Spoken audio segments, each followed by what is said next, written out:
邊個話特斯拉係電動輪椅啊？你過嚟珠海玉興我哋睇睇，乜都有改啊！我哋呢台上次換咗包圍，而家咧換玻璃彈壞咗，換個前擋玻璃。咁而家呢邊咧就開始做緊貼膜啦。呢台貼膜同埋整體嘅整備已經做完嘅喺車間。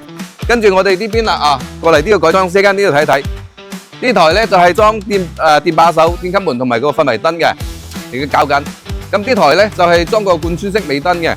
咁我哋呢邊呢台咧就係裝智能儀錶嘅，裝好啊，放喺度等出車噶啦。